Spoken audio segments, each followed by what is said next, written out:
சிம்பிளா, ஈஸியா 4 வகையான ராகி ரெசிபீஸ் தான் பார்க்க போறோம். இது வந்து வெயிட் லாஸ்க்கு ரொம்ப பெர்ஃபெக்ட்டா இருக்கும். கால்சியம், இரும்புச்சத்து மிக்கதுன்னு சொல்லலாம். முதல்ல பஞ்சு போல ராகி ஊத்தப்பம் பார்க்க போறோம். அதுக்கப்புறமா ராகி தொப்பான்னு சொல்லிட்டு ஒரு சிம்பிளான ஸ்வீட். அதுக்கப்புறம் ராகி பன் தோசை, ராகி கூழ் எல்லாமே பார்க்க போறோம். எல்லாமே 20 நிமிஷத்துக்குள்ள நம்ம பண்ணி முடிச்சோம். நாம இன்னைக்கு பார்க்க போகிறது ரொம்ப ரொம்ப சிம்பிளான, ரொம்ப பஞ்சு போல ஒரு ராகி பன் தோசையும் 2 வகையான சட்னியும் பண்ண போகிறோம். இதுக்கு வந்து குறைவான பொருட்கள் தான் தேவைப்படும். அது மட்டும் இல்லாமல் இன்ஸ்டண்ட்டாக பண்ணிடலாம். ஒரு 10லேருந்து 15 நிமிஷத்துக்குள்ளே நம்ம ஈஸியாக பண்ணி முடிச்சிடலாம். இதில் வந்து பார்த்திங்கன்னா நம்ம அரிசியெல்லாம் எதுவுமே போட மாட்டோம். ராகி, ரவை, அதுக்கப்புறம் அவல், அதுக்கப்புறம் கொஞ்சம் தயிர், அவ்வளோதான்.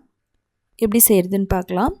1/2 கப் ராகி, 1/2 கப் ரவை, 1/4 கப் அவல், தயிர் 1/2 கப், அதுக்கப்புறம் தண்ணி 1/2 கப் ஊற்றிக்கலாம். முதல்ல நல்லா மிக்ஸ் பண்ணுங்கள். ரொம்ப கட்டியாக இருக்கிற மாதிரி இருந்தால் எக்ஸ்ட்ரா ஒரு 1/2 கப்லேருந்து 1 கப் தண்ணி ஊற்றிக்கலாம். இது வந்து பார்த்திங்க அப்படின்னா நமக்கு தோசை மாவு கரைக்கிற மாதிரி நம்ம கரைச்சி வச்சுக்கணும்.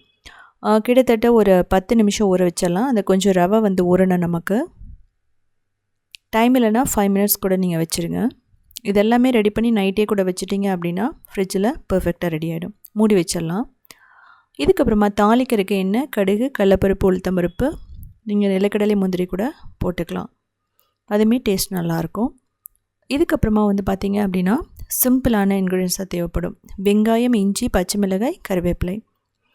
நீங்கள் வந்து சின்ன வெங்காயம் கூட போட்டுக்கலாம். இது வந்து லைட்டாக வதக்கினா போதும். கேரட்டும், நமக்கு கேப்சிகம், அதுக்கப்புறம் பெருங்காயம், உப்பு, தேவைப்பட்டால் நீங்கள் மசாலா ஊத்தப்பம் மாதிரி பண்ணுற மாதிரி இருந்தால் மசாலா பன் தோசைன்னா மிளகாய்த்தூள், மஞ்சள் தூள், கொத்தமல்லி தூள் கூட நீங்கள் போட்டுக்கலாம். இதை 2 நிமிஷம் மட்டும் வதக்குங்க. ரொம்ப வதக்க வேணாம். 1 நிமிஷம் இல்லை 2 நிமிஷம் அவ்வளோதான். ஸோ இப்போ பாருங்கள், நமக்கு 10 நிமிஷத்தில் நல்லா ஊறிடுச்சு. இப்போது நமக்கு அவலெல்லாம் 1-2 இருக்கும். ஸோ அதனால் நம்ம அதுக்கு ஃபைனாக அரைச்சாகணும். நம்ம வந்து மிக்சியில் போட்டு அரைச்சிக்கலாம். தேவையான அளவு தண்ணி ஊற்றிட்டு நமக்கு தோசை மாவு மாதிரி அரைச்சி எடுத்துக்கணும். ஸோ இதுலேயே வந்து பார்த்திங்கன்னா நீங்கள் ஜீரகம், மிளகு கூட போட்டுக்கலாம். ஒன்றும் பிரச்சனை இல்லை. தேங்காய் கூட ஒரு 1/2 கப் போட்டுக்கலாம். ஸோ இப்போது நம்ம அரைச்சாச்சு. இது ஒரு பவுலுக்கு ட்ரான்ஸ்ஃபர் பண்ணிவிட்டு நம்ம ஏற்கனவே வதக்கி வச்சுருக்கோம். அது எல்லாமே போட்டுக்கலாம். நான் வந்து வதக்கி போட்டிருக்கேன். நீங்கள் வந்து சிம்பிளாக வெங்காயம், பச்சை மிளகாய், கொத்தமல்லி, கருவேப்பிலை, கேரட்டெல்லாம் அப்படியே கூட நீங்கள் போட்டுக்கலாம். இப்போது தேவையான அளவு உப்பு போட்டுட்டு தாளித்து வச்சதையும் நம்ம இதில் போட்டுறோம். போட்டுட்டு நல்லா மிக்ஸ் பண்ணுங்கள். மிக்ஸ் பண்ணதுக்கப்புறமா ஈனோ வந்து நான் ஆட் பண்ணுறேன். ஏன் அப்படின்னா நீங்கள் ஈனோ போடாமல் கூட பண்ணலாம். பட் கொஞ்சம் சாஃப்ட்னஸ் வராது. ராகி அப்படிங்கிறது வந்து ஒரு க்ளூட்டன் ஃப்ரீ. அதனால நமக்கு கொஞ்சம் ஈனோ போட்டால் நல்லாயிருக்கும். இன்கேஸ் உங்களுக்கு பிடிக்கல அப்படின்னா நீங்கள் ஸ்கிப் பண்ணிடலாம். ஈனோ வந்து கிட்டத்தட்ட 1 டீஸ்பூன். அதுக்கப்புறமா கொஞ்சம் தண்ணி ஊற்றுங்க. அது நல்லா வந்து உப்பி வரும். 1 நிமிஷம் நல்லா பீட் பண்ணிங்க அப்படின்னா நல்லா அந்த பேட்டர் வந்து நமக்கு ஃபர்மெண்டேஷன் ஆன மாதிரி, புளிக்க வச்சா எப்படி இருக்கோ அதே மாதிரி மாறிடும். ஈனோ இல்லைன்னா பேக்கிங் சோடா 1/4 டீஸ்பூன் வந்து நீங்கள் போடலாம். இல்லை அப்படின்னா நீங்கள் என்ன பண்ணுங்கன்னா நைட்டே ஊற வச்சுட்டு மார்னிங் வந்து எடுத்து பண்ணலாம். அது வந்து நல்லா புளிச்சிடும். அப்படி கூட நீங்கள் பண்ணலாம். இது இன்ஸ்டன்ட்ங்கிறதுனால நான் பண்ணுறேன். இதுக்கப்புறமா நமக்கு 2 டேபிள் ஸ்பூன் எண்ணெய் ஊற்றிட்டு அதுக்கு மேலே நம்ம ராகி மாவு ஊற்றுறோம். மூடி ஒரு 3லேருந்து 4 நிமிஷம் medium flame, low to medium ஃப்ளேமில் வைங்க. ரொம்ப ஹை ஃப்ளேமில் வச்சிடாதீங்க. லோ ஃப்ளேம் வந்து ரொம்ப பர்ஃபெக்டாக இருக்கும். திருப்பி போட்டதுக்கப்புறம் வேணால் நீங்கள் லோலேருந்து மீடியமாக மாற்றிக்கலாம். நல்லா கிறிஸ்பியாக, உள்ளே வந்து ரொம்ப ஸ்பாஞ்சியாக இருக்கும். ஸோ பர்ஃபெக்டாக ரெடி ஆகிடுச்சு. நீங்கள் ஒரு ஸ்டிக்கை வச்சு பார்த்தீங்கன்னா ஒட்டாமல் வரும், அவ்வளோதான். இதே மாதிரி நம்ம 1 டீஸ்பூன் மட்டும் ஆயில் ஊற்றி நம்ம நெக்ஸ்ட்டு வந்து நம்ம ஊற்றி எடுத்துடலாம். இன்கேஸ் நீங்கள் ரொம்ப பெரிய பன் தோசைனா 2 டேபிள் ஸ்பூன் தேவைப்படும். இல்லைனா 1 டேபிள் ஸ்பூனே நமக்கு பர்ஃபெக்டாக இருக்கும். இப்போ பாருங்கள், ஒரு 2 நிமிஷத்துலேயே நல்லா ரெடி ஆகிடுச்சு. ரொம்ப சாஃப்டாக, ஸ்பாஞ்சியாக. இதே மாதிரியே நீங்கள் ரவை மட்டுமே வச்சு பண்ணலாம். அதுவுமே வந்து ரொம்ப சூப்பராக இருக்கும். இதே மெத்தட் தான் நீங்கள் இட்லி மாவு இருந்தாலும் பண்ணலாம். இப்போ சட்னிக்கு அதே மாதிரி பச்சை மிளகாய், இஞ்சி, பூண்டு, தேங்காய், உப்பு, முந்திரி, கொத்தமல்லி, கருவேப்பிலை, கொஞ்சம் பொட்டுக்கடலை, புளி இதெல்லாம் போட்டு அரைச்சி எடுத்துக்கலாம். ஸோ நமக்கு பர்ஃபெக்டான பன் தோசை சட்னி ரெடி. நான் வந்து இந்த வீடியோவோட கடைசியில் எப்படி வந்து இன்ஸ்டண்ட்டான கார சட்னி இதில் பண்ணுற மாதிரி பண்ணுறதுன்னு சொல்லி காட்டியிருக்கேன். நீங்கள் அதையும் பார்த்து தெரிஞ்சுக்கலாம். அது வந்து பார்த்தீங்க அப்படின்னா நம்ம மிளகாயெல்லாம் யூஸ் பண்ணி பண்ணுவோம். ராகி தோசை அப்படிங்கும்போது கார சட்னி, தேங்காய் சட்னி ரொம்ப பர்ஃபெக்டாக இருக்கும். ஸோ உங்களுக்கு உள்ளே பார்த்தா தெரியும் எந்த அளவுக்கு ஸ்பாஞ்சினஸ் இருக்குதுன்னு சொல்லிட்டு. இது குழந்தைகளுக்கு ஸ்நாக்ஸாக கூட நீங்கள் கொடுத்து விட்டு பாருங்கள், நல்லாயிருக்கும். இதுக்கப்புறம் 2 நிமிஷத்தில் நம்ம வந்து ஒரு கார சட்னி பண்ண போகிறோம், அதாவது அரைச்சி பண்ண போகிறோம். இது வந்து இட்லி, பன் தோசை எல்லாத்துக்குமே பர்ஃபெக்டாக இருக்கும். இதுக்கு வெங்காயம், சின்ன வெங்காயம் எடுத்துக்கலாம். அதுக்கப்புறமா பூண்டு, அதுக்கப்புறம் தக்காளி, வரமிளகாய், அதுக்கப்புறம் புளி, இதுக்கப்புறம் உப்பு, இதெல்லாம் போட்டு நல்லா அரைச்சி எடுத்துக்கலாம். நல்லா அரைச்சிக்கணும். ஸோ நமக்கு ரெடி ஆகிடுச்சு. ஸோ இந்த மாதிரி இருந்தால் ஓகே. அதுக்கப்புறம் நல்லெண்ணெய் ஊற்றிட்டு நம்ம கடுகு, கருவேப்பிலை, பெருங்காயம் இவ்வளோ தான் இதுக்கு தேவைப்படும். போட்டுட்டு கடுகு நல்லா பொரிஞ்சதுக்கப்புறம் நம்ம கருவேப்பிலை போடுவோம். ஸோ அதுக்கப்புறம் பெருங்காயம். ஸோ இது வதக்கினதுக்கப்புறமா நம்ம அந்த அரைச்சி வச்ச தக்காளி, மிளகாய் அந்த விழுதை ஊற்றிட்டு 1 நிமிஷத்துக்கு நல்லா மிக்ஸ் பண்ணிடணும். அப்போ தான் பார்த்திங்கன்னா அதனோட பச்சை வாசனை போகும். ஸோ நம்ம அரைக்கிறது பார்த்திங்கன்னா 1 நிமிஷத்துக்குள்ளேயே நம்ம எல்லாம் போட்டு அரைச்சிடலாம். ஸோ இது மிக்ஸ் பண்ணுறது ஒரு 2 மினிட்ஸ் ஆகும். உப்பு தேவையான அளவு போட்டுக்கலாம். ஸோ ஓரளவுக்கு நல்லா அந்த பச்சை வாசனை போனதுக்கப்புறமா நீங்கள் இதை எடுத்துடலாம். இது பார்த்திங்கன்னா ஃப்ரிட்ஜில் ஸ்டோர் பண்ணிக்கலாம். ஒரு சிம்பிளாக ஹெல்த்தியாக பஞ்சு போல் ராகி மாவு வச்சு நம்ம ஊத்தப்பம் பண்ண போகிறோம். இது வந்து பார்த்திங்கன்னா 4 நாள் வரைக்குமே கெட்டு போகாது இந்த மாவு. அது மட்டும் இல்லாமல் ஒரு பர்ஃபெக்டான வெயிட் லாஸ் ரெசிபின்னு சொல்லலாம். கால்சியம், அயன் ரிச் ஆனதுன்னு சொல்லலாம். இது பிரேக்ஃபாஸ்ட்டு மட்டும் இல்லாமல் நீங்கள் வந்து லஞ்சுக்கு எடுத்துக்கலாம், டின்னராக கூட எடுத்துக்கலாம், ஸ்நாக்ஸாக குழந்தைகளுக்கு கொடுக்கலாம். ரொம்ப ரொம்ப நல்லாயிருக்கும். முழு ராகியை ஊற வைக்கணும்னு அவசியம் இல்லை இதுக்கு முதல்ல 3/4 கப் உளுந்து, 1 டேபிள் ஸ்பூன் வெந்தயம் போட்டுட்டு கிட்டத்தட்ட 3 தடவை நல்லா வாஷ் பண்ணிக்கோங்க. இந்த தண்ணியை ஊற்றிட்டு தேவையான அளவு தண்ணி ஊற்றிட்டு 3 மணி நேரம் மட்டும் இந்த உளுந்தை நம்ம ஊற வச்சா போதும். இல்லை நைட்டே கூட நீங்கள் ஊற வச்சிடலாம். இதுக்கப்புறமா இந்த தண்ணியை திரும்ப கம்ப்ளீட்டாக நம்ம வடிச்சிடணும். இதை நம்ம யூஸ் பண்ணக்கூடாது. இதை வந்து மிக்சிலேயோ கிரைண்டர்லேயோ போட்டு நல்லா ஃபைனாக அரைச்சிக்கலாம். இதுக்குமே தேவையான அளவு நீங்கள் தண்ணி ஊற்றிக்கலாம். ஸோ நம்ம ராகி மாவு வச்சு பண்ணுறதுனால நீங்கள் எந்த அளவுக்கு தண்ணி ஊற்றினாலும் ஒன்றும் பிரச்சனை இல்லை. அதே சமயம் இந்த கன்சிஸ்டன்சி, இந்த பதம் அப்படின்னால எதுவுமே கிடையாது. இப்போ பாருங்கள், பர்ஃபெக்டாக அரைச்சிட்டோம். மாவு ஃபைனாக இருந்தால் போதும். ஒரு பவுலுக்கு ட்ரான்ஸ்ஃபர் பண்ணிவிட்டு நம்ம 3 கப் ராகி மாவு போடுறோம். 1 கப்புக்கு 4 கப் ராகி மாவு, 3/4 கப் போட்டிங்க அப்படின்னா 3 கப் ராகி மாவு. அந்த மாதிரி தேவையான அளவு உப்பு போட்டுக்கலாம். அதுக்கப்புறமா தேவையான அளவு தண்ணி ஊற்றிடுங்க. ஸோ மிக்ஸ் பண்ணி பாருங்கள். இன்கேஸ் உங்களுக்கு ரொம்ப கெட்டியாக இருக்கிற மாதிரி இருந்ததுன்னா இடையில இன்னும் கொஞ்சம் தண்ணி ஊற்றிட்டு, ரொம்ப ரன்னியாக வேணாம், ஓரளவுக்கு நல்லா இட்லி மாவு பதத்துக்கு நம்ம கரைச்சி வச்சிடணும். ஸோ அப்படி கரைச்சி வச்சா மட்டும்தான் அது சரியாக புளிச்சு அதுக்கப்புறமா தண்ணி விடாமல் பர்ஃபெக்டாக நமக்கு வரும். இந்த மாவில் நீங்கள் இட்லி, ஊத்தப்பம், தோசை, பணியாரம் எல்லாமே பண்ணலாம். அவ்வளோ சூப்பராக இருக்கும். இந்த மாதிரி தான் இருக்கணும் உங்களுக்கு. மூடி ஒரு 5 மணி நேரம் வச்சிடலாம். இல்லைன்னா நைட்டு ஃபுல்லாக விட்டுருங்க. அடுத்த நாள் பாருங்கள், இது வந்து எப்படி இருக்கும் அப்படின்னா நல்லா பபிள்ஸ் எல்லாம் க்ரியேட் ஆகிருக்கும் நேச்சுரலாகவே. நம்ம அரிசி மாவு வந்து பார்த்திங்கன்னா புளிக்க லேட் ஆகும். ஆனால் ராகி, கம்பு, திணை எல்லாம் ரொம்ப சீக்கிரமாகவே புளிச்சிடும். கிட்டத்தட்ட 5 மணி நேரத்துலேயே நம்ம அந்த ஃபர்மெண்ட் ஆகி வந்துடும். தேவையான அளவுக்கு நீங்கள் தண்ணி ஊற்றி கன்சிஸ்டன்சி பார்த்துக்கோங்க.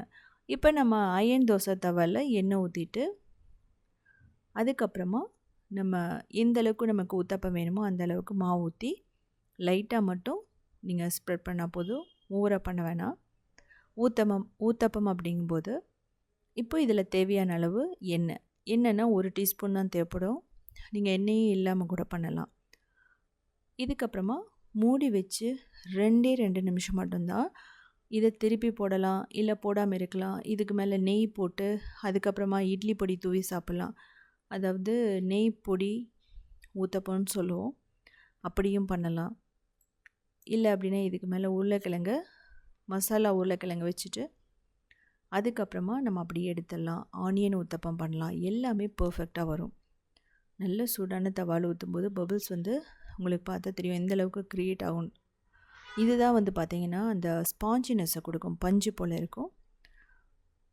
நான் சொன்ன மாதிரி 4 நாளைக்கு இந்த மாவை நம்ம ஃப்ரிட்ஜில் வச்சுட்டு சாப்பிட்லாம், கெட்டு போகாது. சிம்பிளாக ஹெல்த்தியாக ராகி தொப்பா எப்படி பண்ணுறதுன்னு பார்க்கலாம். கால்சியம் இரும்பு சத்து மிகுந்த ஒரு ஸ்நாக்ஸ்ன்னு சொல்லலாம். குழந்தைங்க ஈவினிங் ஸ்கூல் விட்டு வரும்போது கொடுக்கலாம். எல்லா ஃபெஸ்டிவலுக்குமே வந்து பார்த்திங்க அப்படின்னா இன்ஸ்டண்ட்டாக நம்ம பண்ணிடலாம். இதில் வந்து நெய் வந்து நம்ம குறைவாக தான் யூஸ் பண்ணுவோம். ராகி மட்டுமே வச்சு பண்ணுறது. இதுக்கு 1 கப் ராகி மாவு எடுத்துக்கலாம். கிட்டத்தட்ட 5லேருந்து 8 நிமிஷம் நல்லா ரோஸ்ட் பண்ணணும். அப்படி ரோஸ்ட் பண்ணால் மட்டும்தான் ராகி மாவில் இருக்கிற பச்சை வாசனை போகும். இதில் கிட்டத்தட்ட 4 டேபிள் ஸ்பூன் நெய் போடுறோம். உங்களுக்கு எவ்வளோ நெய் தேவைப்படுதோ அவ்வளோ போட்டுக்கலாம். நெய் வந்து ரொம்ப குறைவாக யூஸ் பண்ணுறவங்க ரொம்ப ஒரு 5 டேபிள் ஸ்பூனுக்குள்ளே யூஸ் பண்ணிக்கலாம். அந்த மணம் வரும் அந்த ராகி மாவுலேருந்து. இப்போது தேங்காய் ஒரு 1/2 கப் போட்டுக்கலாம். துருவன தேங்காயாக இருக்கணும். டெசிகேட்டட் கோகோனட் வந்து பார்த்திங்கன்னா இதுக்கு வந்து மேட்ச் ஆகாது. இப்போ ரோஸ்ட் பண்ணிவிட்டு இதை தனியாக எடுத்து வச்சுக்கலாம். இதுக்கப்புறமா 2 கப் தண்ணி ஊற்றிக்கலாம். அதுக்கப்புறம் 1 கப் நாட்டு சர்க்கரை இல்லை வெல்லம் போட்டுட்டு ஒரு 3 நிமிஷம் கொதிக்க விடணும். இதுக்கு வந்து பார்த்திங்க அப்படின்னா பதமெல்லாம் தேவையில்லை. அந்த நாட்டு சர்க்கரையோ வெல்லமோ கரைஞ்சா போதும். அப்படி ரெண்டுமே இல்லைன்னா கருப்பட்டி யூஸ் பண்ணலாம். நீங்கள் சுகர் கூட யூஸ் பண்ணி பண்ணலாம். ட்ரெடிஷ்னலாக வெல்லம் தான் போட்டு பண்ணுவாங்க. இப்போது இதை வந்து நம்ம வடிகட்டிட்டு ஊற்றிடலாம்.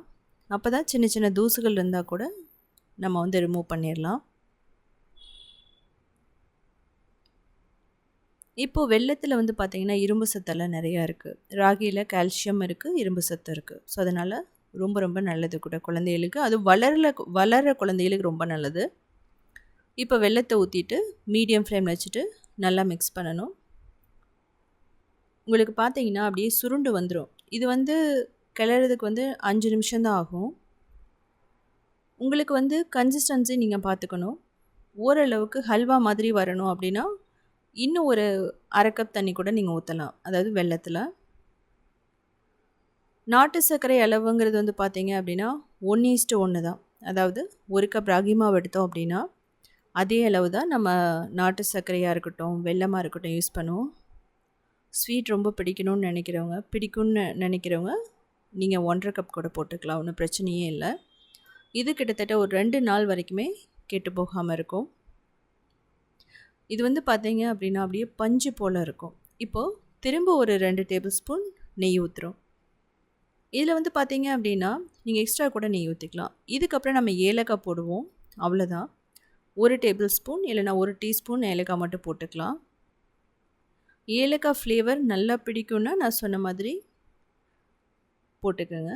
ஏலக்காய் ஃப்ளேவரே வேணாம் அப்படின்னா நீங்கள் ஸ்கிப் கூட பண்ணிக்கலாம். பட் ஆனால் கொஞ்சம் ப்ளைனாக இருக்கும், அவ்வளோதான். இப்போ நல்லா உருண்டு வந்துருச்சு. நான் வந்து மீடியம் ஃப்ளேமில் வச்சுட்டு தான் மிக்ஸ் பண்ணுறேன். ஹை ஃப்ளேமில் வைக்க வேணாம். ஹை ஃப்ளேமில் வச்சிங்க அப்படின்னா பேர்ன் ஆன மாதிரி ஆகிடும், கீழே அடிப்பிடிச்ச மாதிரி. இதுதான் வந்து பார்த்திங்கன்னா கரெக்டான பதம்னு அர்த்தம். இந்த ஸ்டேஜில் இருந்தால் தான் நம்ம 2 to 3 டேஸ் வச்சுருக்கும் போது கெட்டு போகாமல் இருக்கும். ரொம்ப ரன்னியாக வந்துருச்சு அப்படின்னா கெட்டு போகிறதுக்கு சான்சஸ் இருக்குது. இதே மெத்தடில் வந்து பார்த்திங்க அப்படின்னா ராகி மண்ணின்னு ஒன்று இருக்குது. அது வந்து முழு ராகியை வச்சு பண்ணுறது. அதுவுமே கூடிய சீக்கிரம் நான் வீடியோ போடுறேன். நெய் வேணான்னு நினைக்கிறவங்க நல்லெண்ணெய் ஊற்றிக்கலாம். ஒரே 1 டேபிள் ஸ்பூன் நெய்யில் கூட நீங்கள் பண்ணலாம். இது வந்து வெல்லத்தோடு சேர்த்து கருப்பட்டி அது மாதிரி கூட நீங்கள் போட்டு பண்ணலாம். இல்லை அப்படின்னா முந்திரி, திராட்சை அதுவுமே நீங்கள் போடலாம்.